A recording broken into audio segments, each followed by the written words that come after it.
hukumnya wajib. Maka anak kalian apabila bertemu dengan orang tua ucapkan salam.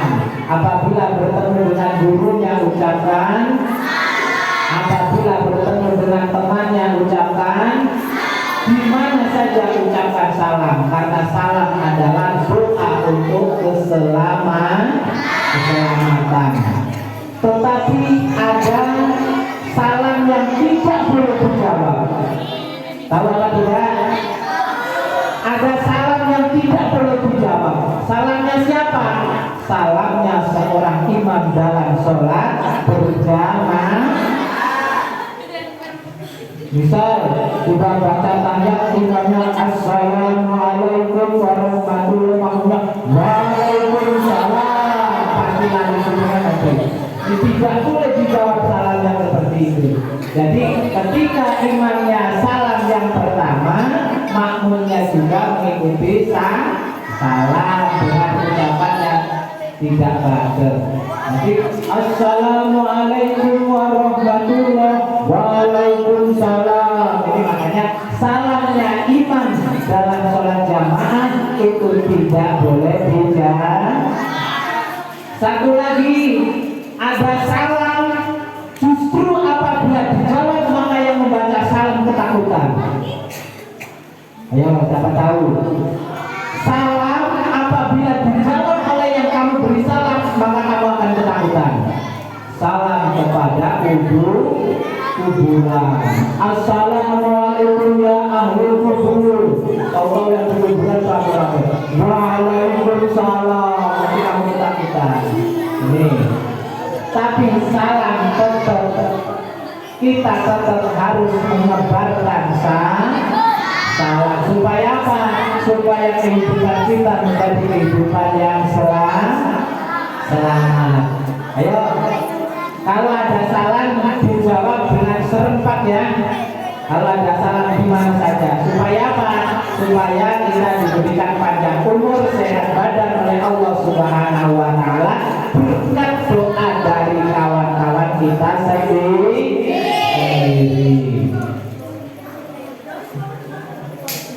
Santri putra, santri putri yang dirahmati Allah, melihat tampilan yang ada ini biasanya kalau di pesantrennya senang membaca Al-Quran, tampil membaca Al-Quran, maka nanti ketika sudah dewasa dia seringnya senang tampil membaca Al-Quran, membaca tilawah Al-Quran ya. Kalau kecilnya menjadi MC, tukang MC, nanti begitu besar nanti akan sering bertugas menjadi MC. Tapi kalau yang ditunjuk gak mau, ditunjuk gak mau. Terus kalau yang suka berpidato, maka nanti besarnya pun akan seperti itu. Saya ingat diri saya sendiri. Biasanya kalau di mesuji, saya ini di mesuji ya dari jauh. Kalau sudah bulan Mulut sama bulan Muharram ini jarang berhenti. Apalagi kalau hari Minggu kesana musola ada panggilan. Karena dulu pada waktu saya di pesantren itu senang kalau suruh tampil, bahkan kadang-kadang kalau jatahnya kawannya untuk berpidato yang nervous, nggak punya modal terus gagal, akhirnya saya yang tampil. Begitu akhirnya setelah saya berkeluarga sering ditampilkan untuk berpidato, mau Indo Hasana di mana-mana. Jadi itulah modal dari awal. Ketika kecilnya senang kegiatan-kegiatan maka akan terbawa sampai dengan besar.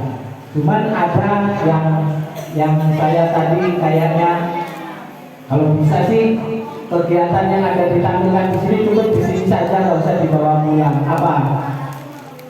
Tari-tarian nanti kalau besarnya jadi tukang organ joget di organ baru parah ya, tidak boleh itu.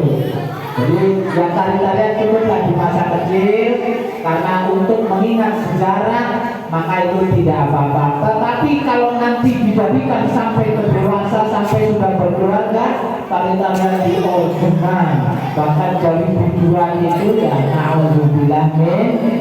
Jadi dia jangan diteruskan yang itu, yang lain sudah bagus semua. Ini jadi kalau di sini masih bagus semua, cuma kalau nanti untuk di sana ketika sudah terjun di masyarakat, kalau joget-joget di organan itu ya tidak baik. Anak-anakku sekalian yang dirahmati Allah, ini ada 3 golongan kata baginda Nabi Muhammad SAW.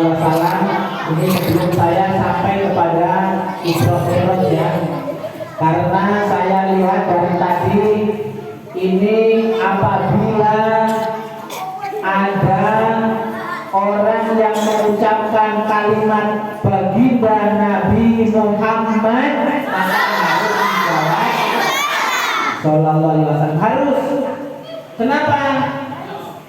Karena kata baginda Nabi Muhammad begini, ada 3 golongan manusia yang tidak akan bisa melihat Nabi Muhammad besok di surga atau di akhirat.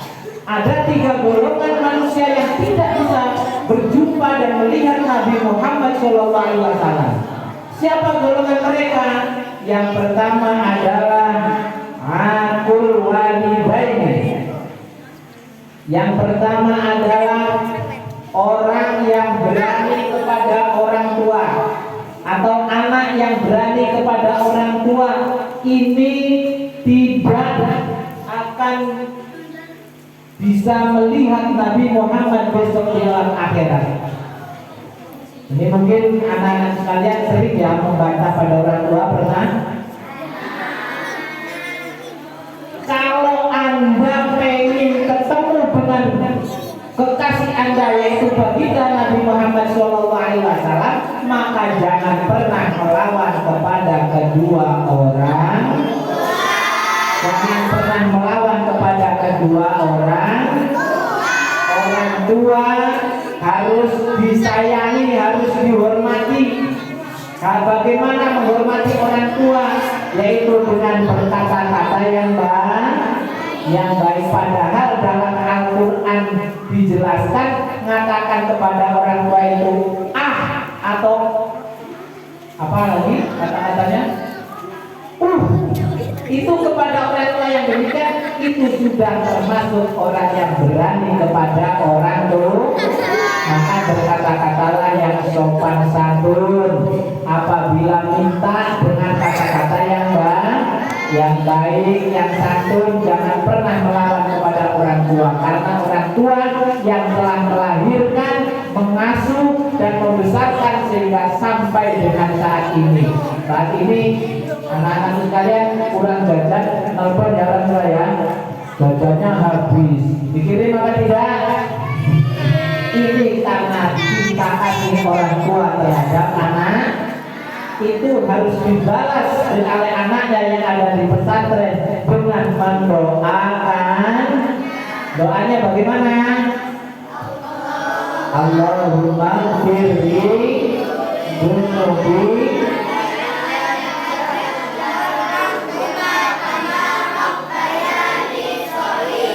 Berapa kali sehari? 5 kali toh? 25 kapan bacanya? Bacanya kapan? Baru sholat ya ada bocah loro. 5 kali menurut kamu sudah banyak. 25 kali sudah banyak. Tapi kalau dibandingkan dengan perjuangan mereka, masih tidak ada apa-apanya. Maka jangan pernah berani melawan kepada kedua orang tua. Nah, orang tua ini ada orang tua yang melahirkan, juga ada orang tua yang mendidik ilmu. Orang tua yang mendidik ilmu adalah para guru, para ustaz dan ustazah. Maka tidak boleh melawan ustaz atau ustazah, melawan guru tidak boleh. Ini tidak boleh. Terus yang kedua, yang tidak bisa melihat Nabi Muhammad, buru-buru mendapatkan syafaatnya, melihat aja tidak. Siapa? Tarikus sholat, orang yang meninggalkan sholat dengan sengaja. Orang yang meninggalkan sholat dengan sengaja, maka orang tersebut tidak akan bisa melihat Nabi Muhammad, boro-boro mendapatkan syafaat dari baginda Nabi Muhammad Sallallahu Alaihi Wasallam. Yang ketiga ini yang bahaya, yang sering disepelekan oleh anak-anakku sekalian. Apa? Idza dzukirtu indaha falam yusolli alaihi. Saya ulangi, idza dzukirtu indaha falam yusolli alayya. Jadi ini yang sangat bahaya sekali. Kata baginda Nabi yang ketiga yang tidak akan bisa melihat Nabi adalah ketika disebut nama Nabi Muhammad, mereka tidak mau bersolawat kepadaku. Ayo, siapa yang tadi tidak bersolawat? Ketika disebut Nabi Muhammad, lantas dijawab dengan solawat.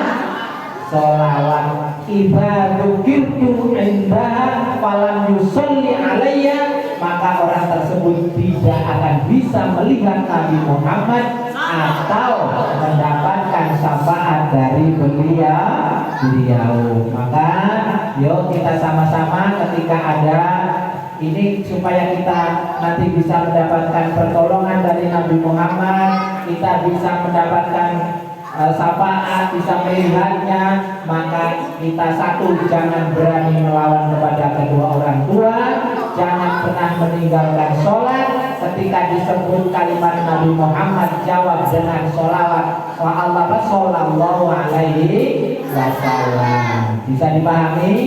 Bisa dipahami, alhamdulillah.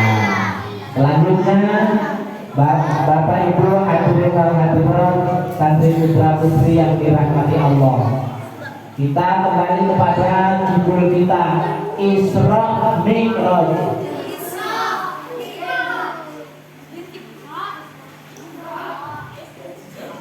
Subhanalladzi asra bi'abdihi lailan minal masjidil haram ilal masjidil aqsa alladzi barakna hawlahu linuriyahu min ayatina innahu was-sami'ul basir. Ini adalah kalimat Maha suci Allah yang memperjalankan hambanya. Jadi Allah Subhanahu wa ta'ala memperjalankan hambanya, yaitu Nabi Muhammad. Aja lali makanya aja ngobrol dewe.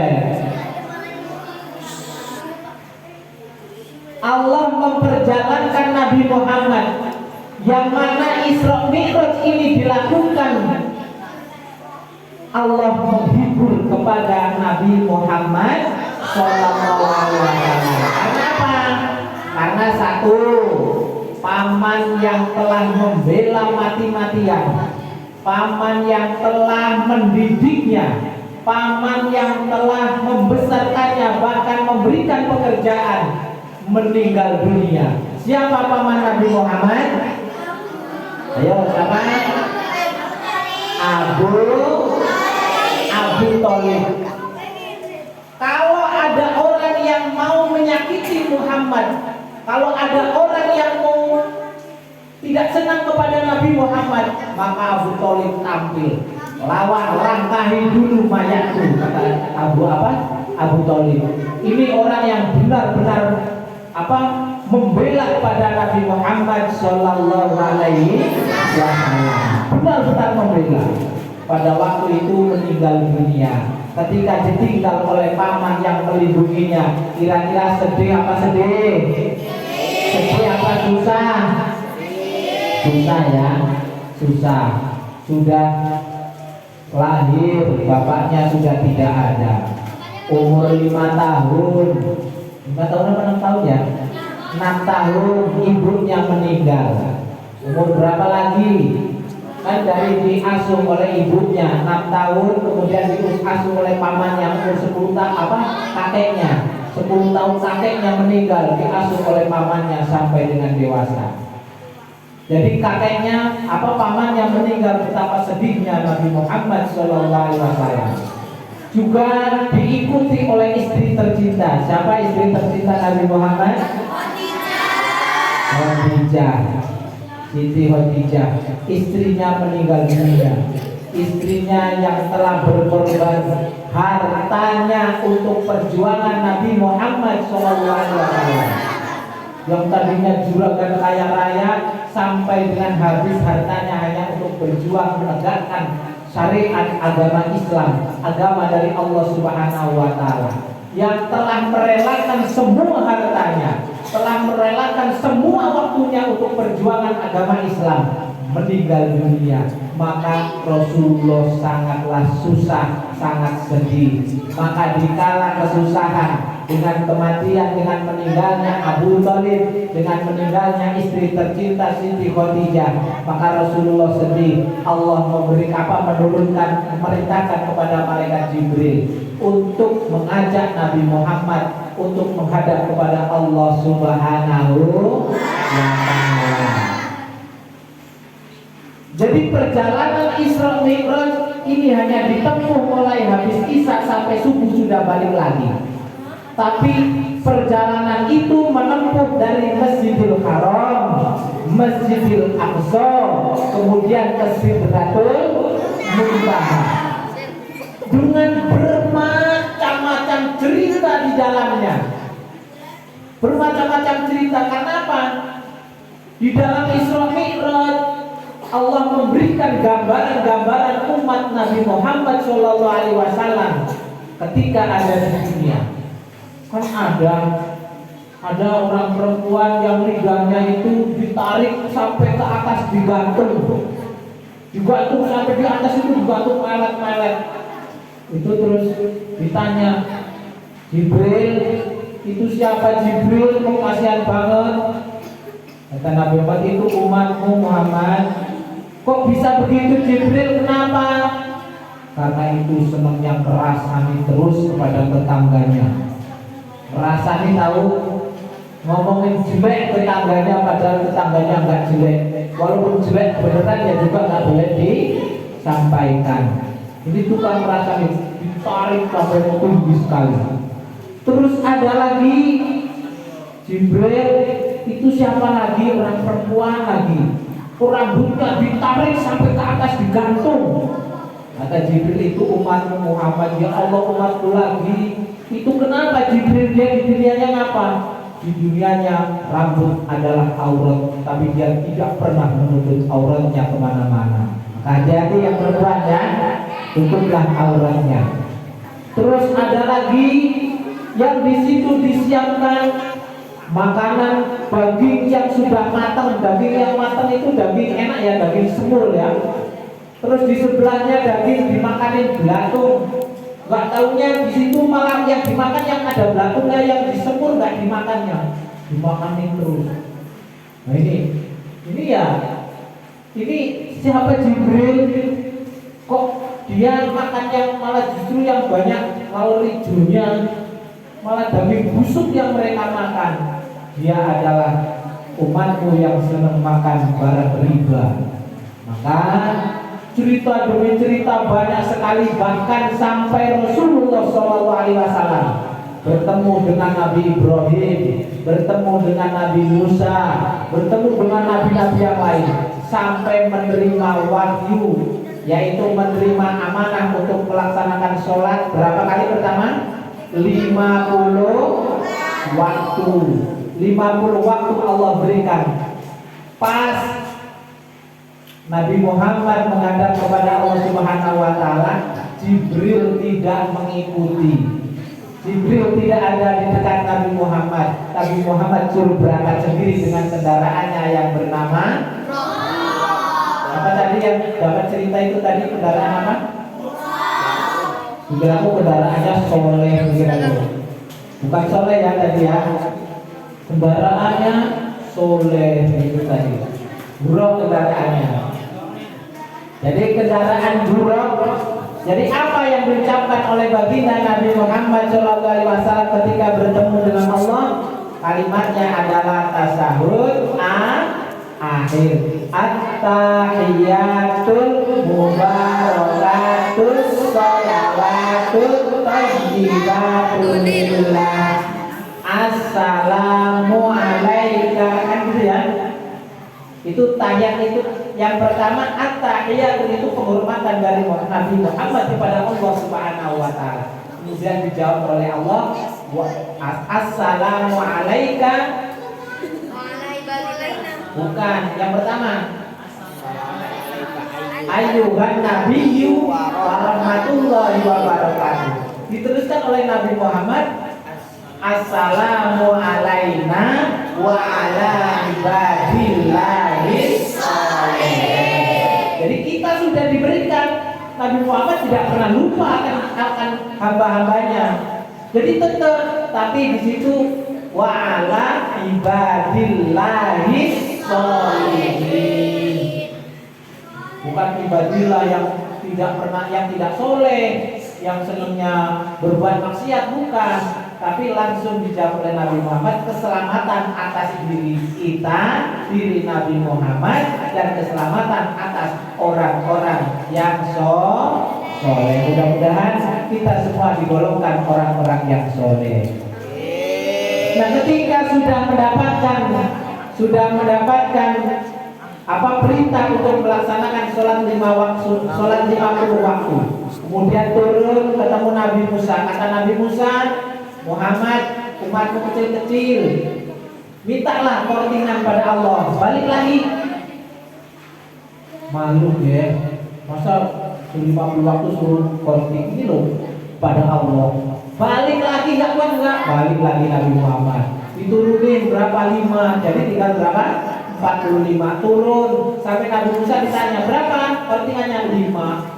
Naik lagi, bolak-balik sampai lama. Terus kemudian tinggal 5, Nabi Muhammad tidak mau balik lagi, langsung turun. Sebelum subuh Nabi Muhammad sudah berada di Masjidil Haram. Pada waktu itu diceritakan kepada para sahabat yang tadinya sudah pada beriman, banyak sekali yang beriman. Begitu diceritakan bahwa tadi malam saya Isra Mi'raj, saya menghadap kepada Allah Subhanahu wa taala, pada nggak percaya.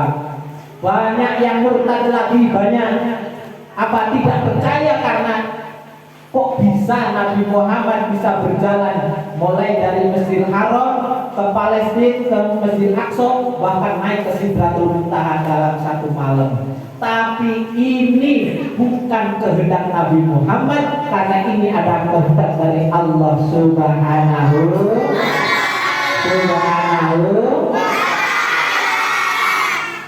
Ini kehendak Allah. Misal saya contohkan begini. Saya ini kan rumahnya mesuji. Di mobil saya ini ada semut hitam masuk ke mobil. Padahal tadinya sama-sama dengan kawannya di mesuji sana di parkiran, masuk ke mobil. Pas saya pengen ke sini, saya ngebut. Hanya di sini ya, sampai di Sidomulyo. Di pondok Riyadul Quran, semutnya keluar. Jalan-jalan sebentar naik lagi. Begitu baca pondok Riyadul Quran tuh ini, semutnya baca begitu. Berarti saya sudah sampai Pringsewu ini, sudah sampai ini. Terus balik ke mobil lagi. Saya pulang sampai ke mesuji. Di sana ketemu dengan kawannya semut tadi.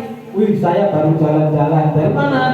Pringsewu mana? Pondok pesantren Gatuman ya, bebas ya. Gak percaya. Kami loh jalannya itu kan hanya satu hari berapa ini loh. Satu hari semalam kok sudah sampai Pringsewu, sampai Pondok Riyadul Quran, bahkan balik lagi. Gak percaya. Kalau kamu percaya apa tidak? Kalau ikut mobil saya pasti karena semut tidak karena dirinya semut sendiri, karena nurut pada saya, maka ya harus Nah, Isra Mi'raj, perjalanan Isra Mi'raj, karena yang memperjalankan yang punya jagat, maka ya pasti percaya.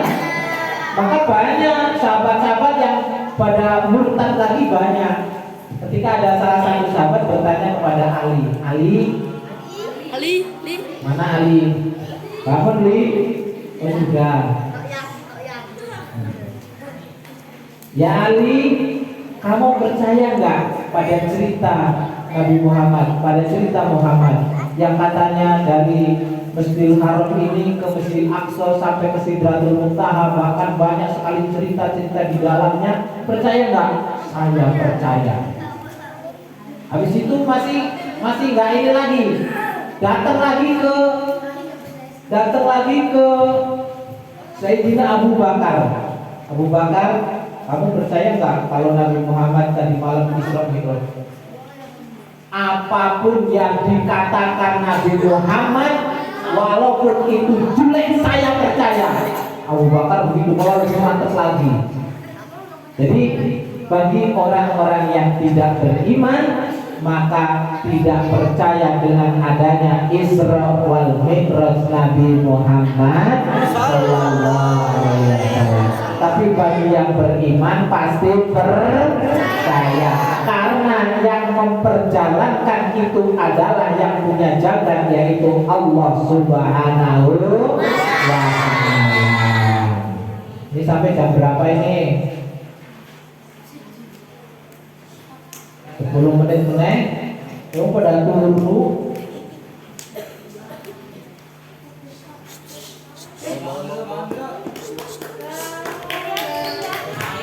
Ini hikmahnya belum saya sampaikan ini. Hikmah yang terkandung di dalam sholat, supaya sholatnya itu lebih khusyuk, lebih mendekatkan diri kepada Allah. Bapak Ibu hadirin wa hadirat, sahabat putra putri yang dirahmati Allah, bulan ini, bulan Isra Mi'raj ini bulan Rajab. Rajab ini syahri kata Allah. Jadi bulan Rajab ini bulanku. Kalau bulan Sya'ban bulannya Nabi Muhammad atau bulannya para nabi. Kalau bulan Ramadan baru bulannya umatku. Jadi bulan Rajab gunanya bagi umat Nabi Muhammad adalah untuk bersiap-siap, siap-siap dalam rangka untuk menggapai kepada bulan Ramadan. Bulan puasa atau bulan Rajab, bulan siap-siap, bulan untuk bertanam. Terus kemudian bulan Sya'ban, bulan untuk memupuk amal ibadah. Dan bulan Ramadan, bulan untuk memanen ibadah. Bulan Ramadan, bulan untuk panen. Jadi kalau bulan puasa bulan Rajab ini untuk nanam, bulan Sya'ban untuk mupuk, bulan Ramadan untuk panen. Maka gunakanlah sebaik-baiknya. Barang siapa yang beramal di bulan Rajab, maka amal baiknya akan dilipat gandakan 70 kali lipat. Barang siapa yang beramal soleh di bulan Rajab, 70 kali lipat akan dilipat gandakan pahalanya oleh Allah Subhanahu wa ta'ala. Toh sebaliknya, barang siapa yang beramal buruk, beramal jelek pada bulan Rajab, maka Allah lipat gandakan kejelekannya 70 kali lipat. Maka mumpung kita berada di bulan Rajab, perbanyak ibadah dan amal soleh. Baca Al-Quran amal soleh, baca sholawat amal, melakukan sholat amal, berbakti pada orang tua amal, senyum kepada sesama amal soleh. Ini juga amal soleh. Maka di bulan Rajab yuk kita sama-sama perbaiki seluruh amal agar dilipat gandakan oleh Allah Subhanahu wa ta'ala, sehingganya kita di bulan Sya'ban dan Ramadan kita tinggal memetik hasilnya. Kalau di bulan Ramadan lebih enak lagi, tidurnya aja dicatat ibadah. Kalau di bulan Ramadan tidurnya ibadah, diamnya seperti membaca tasbih, terus amalnya dilipat gandakan, doanya dimustajabah, terus dosanya diampuni. Itu kalau di bulan Ramadan. Enak banget kalau sudah di bulan Ramadan. Tapi bagi orang yang tidak beriman, maka ya tidak. Bahkan di bulan Ramadan itu terasa menyusahkan karena siangnya harus tidak boleh makan, malamnya baru boleh makan. Hadirin hadirat yang dirahmati Allah. Jadi kita membiasakan kalimat demi kalimat ini, walaupun saya sudah mulai dari hari Kamis di sini ya. Hari Kamis saya sudah di sini, bahkan saya sering melihat anak-anak yang di sini ya, terutama anak laki-laki. Ini kadang ada yang ngomongnya ini masih apa? Ada kebablasan itu apa? Refleks atau apa nggak ngerti ya. Tapi ini ketika berbicara, ketika refleks apa sih namanya kalau latah ya? Latah itu gunakan latah yang baik, kalimat-kalimat yang baik. Jangan sampai kalimat yang tidak baik. Bahkan tendang bulanya nggak kena, yang kena itu apa? Batunya itu, latahnya enak banget suaranya. Jadi ini jangan seperti itu. Yang kalimat-kalimat seperti itu diharapkan ya dihilangkan sedikit demi sedikit. Saya pernah punya ada cerita ini di pondok pesantren ya kayak dia duluan ini. Pondok pesantren santrinya banyak, kiainya ini punya peliharaan burung beo. Burung beo tahu kan? Burung beo itu burung yang bisa ngomong ya. Burung beo ini setiap pagi dan sore itu sebanyak 10 kali yaitu baca la ilaha illallah. Cuman kalau burung beo bisa pasti apa tidak? La ilaha illallah, la ilaha illallah. Itu burung beo setiap pagi. Ini makanya saya mengajak kalian itu kalau ngomong yang secara refleks, gunakan kalimat yang baik. Jadi saya lanjutkan ceritanya. Pak Kiainya punya peliharaan burung beo. Setiap hari baca la ilaha illallah. Sore hari baca la ilaha illallah. Berapa kali? 10 kali, bahkan lebih kadang.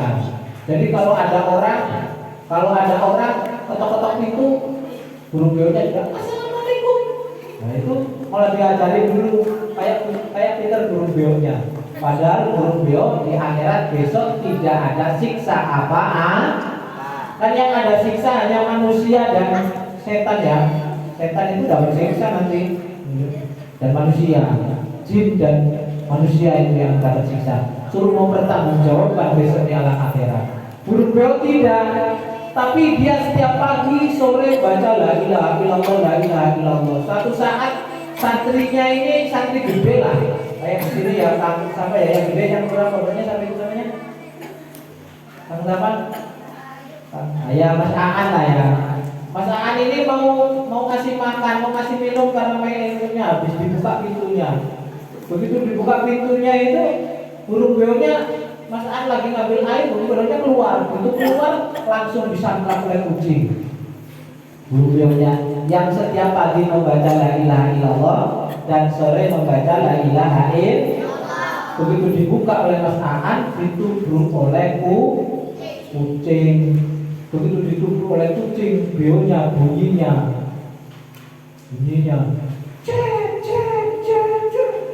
dibawa lari, bahkan sampai mati burung beonya.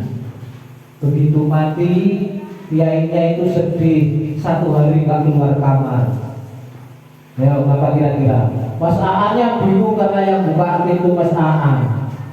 Begitu bingung, Mas Aan tuh sampai ke Lampung Barat nyari burung beo yang bisa bunyi. Sampai kemana-mana, akhirnya ketemu. Begitu sampai dimasukin di kandang lagi, Pak Yai, burung beonya sudah ada gantinya, itu burung beo yang bisa ngomong. Akhirnya Pak Yai keluar. Begitu keluar apa? Saya itu bukan menangisi burung beo dimakan kucing, tapi menangis saya ini merasa apakah nanti saya bisa ketika di akhir hayat saya bisa berbunyi la ilaha illallah apa tidak. Padahal guru beliau yang tiap pagi, tiap sore membaca la ilaha illallah, ketika di akhir hayatnya diterkam kucing bunyinya jiet-jiet. Ya, ini makanya santri-santri sekalian, ketika melatah, ketika mengucapkan sesuatu yang secara buru-buru, ucapkan dengan kalimat yang baik. Kalau kesandung bacanya apa? Subhanallah, subhanallah. Kalau ada petir lah, kalau umat itu subhan. Kalau kesandung, innalillahi. Kalau kesandung itu innalillahi. Kalau dapat nikmat, alhamdulillah. Kalau apa lagi ya? Kalau baru berbuat salah, astagfirullah, astagfirullah. Saya baru merasani tanggane, astagfirullahaladzim. Mudah-mudahan Allah memberikan ampunan kepada diri kita. Jadi kayaknya sudah pada ngantuk banget ini, maka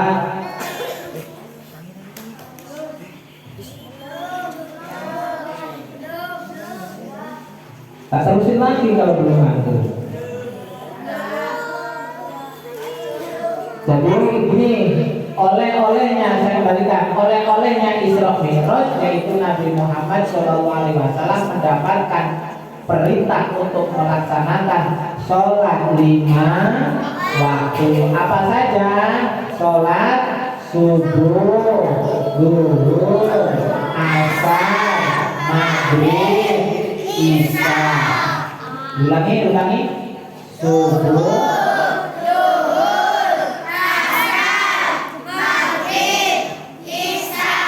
subuh berapa rakaat? Zuhur, asar, maghrib, siapa bilang 4 tadi? Maghrib, subuh berapa? Isya. Ya. Ini kadang nggak fokus ya. Jadi sholat ini ternyata dialog antara hamba dengan Allah Subhanahu wa Ta'ala. Ini jadi dialognya dengan melaksanakan sholat yang sebanyak 5 waktu. Nah, bagaimana supaya sholat kita itu khusyuk? Yang pertama adalah hadrul qalbi, menghadirkan hati kita hadir bahwa kita sedang melaksanakan sholat. Jadi sebisa mungkin kita melaksanakan sholat menghadirkan hati bahwa hati kita bisa melihat Allah, atau setidaknya kita diawasi oleh Allah Subhanahu wa Ta'ala. Jadi kita merasa diawasi oleh Allah sehingga kita tidak kemana-mana. Seperti halnya kalau santri-santri ini sedang diawasi oleh ustaz atau ustazahnya atau oleh kiainya, pasti akan serius, akan tenang. Seperti halnya kita ketika sedang melaksanakan sholat, maka kita harus menghadirkan hati bahwa kita ini sedang diawasi oleh Allah Subhanahu wa Ta'ala. Insya Allah kalau kita merasa diawasi oleh Allah Subhanahu wa Ta'ala ketika kita melaksanakan sholat, maka kita akan sholat dengan yang sebaik-baiknya. Kan ada perintahnya dalam Al-Quran, khudhu zinatakum inda kulli masjidin. Pakailah perhiasanmu atau pakaian yang terbaik darimu ketika engkau hendak ke masjid. Maksudnya ketika engkau hendak menghadap kepada Allah Subhanahu wa Ta'ala dalam melaksanakan sholat. Maka kalau kita mau hudurul qalbi, merasa diperhatikan, merasa dilihat oleh Allah, kalau kita sholat hanya pakai lengkon berbilang-bilang, ini ya sangat tidak benar sekali. Kalau menghadap kepada para pejabat aja pakaiannya yang bagus, apalagi menghadap Allah Subhanahu wa Ta'ala. Yang kedua caranya supaya kita lebih khusyuk, at-tafahum. Kita mengetahui bacaan demi bacaan. Bacaan demi bacaan kita ketahui. Seperti yang pertama, setelah takbiratul ihram Allahu Akbar, niat sebelum membaca basmalah yang dibaca apa? Doa iftitah. Hafal iftitah. Allahu Akbar kabiran walhamdulillahi katsiran wa subhanallahi bukratan wa asila. Inni wajjahtu wajhiya lillahi fataras samawati wal ardh hanifan musliman wa ma ana minal musyrikin. Inna sholati wa nusuki wa mahyaya wa mamati lillahi rabbil alamin la syarika lahu wa bidzalika umirtu wa ana minal muslimin. Itu kita harus paham, artinya paham. Banyak orang luar negeri yang kagum sama orang Indonesia. Orang Indonesia ini loh, padahal bukan orang Arab, bukan bahasanya, tapi ketika sholat kok khusyuk semua. Tapi khusyuknya orang Indonesia biasanya tidak paham apa arti yang dibacanya, karena itu adalah hafalan untuk melaksanakan sholat. Maka yang terpenting supaya sholat kita khusyuk, kita tafahum, kita mengetahui satu persatu bacaan yang kita baca. Jadi bacaan-bacaan yang kita baca kita paham, sehingga kita bisa khusyuk di dalam melaksanakan sholat. Inilah sampai 2 saja, sebenarnya ada 7, ada 6 supaya kita khusyuk dalam melaksanakan sholat. Ini yang harus disampaikan, tetapi karena sudah banyak yang ngantuk, maka ya 2 saja lah. Mudah-mudahan saya selalu berdoa untuk anak-anak sekalian yang sedang menuntut ilmu. Mudah-mudahan diberikan ilmu yang manfaat, dijadikan oleh Allah sebagai anak yang soleh dan solihah, yang selalu taat kepada Allah dan Rasulnya, yang selalu berbakti kepada orang tuanya, dan berguna bagi agama, nusa dan bangsa. Amin ya robbal alamin. Demikian yang dapat saya sampaikan. Banyak salah dan kekurangan, mohon maaf yang sebesar-besarnya. Saya akhiri billahi taufiq wal hidayah wa ridho wal inayah wallahul muwaffiq ila aqwamit thoriq. Wassalamualaikum warahmatullahi wabarakatuh.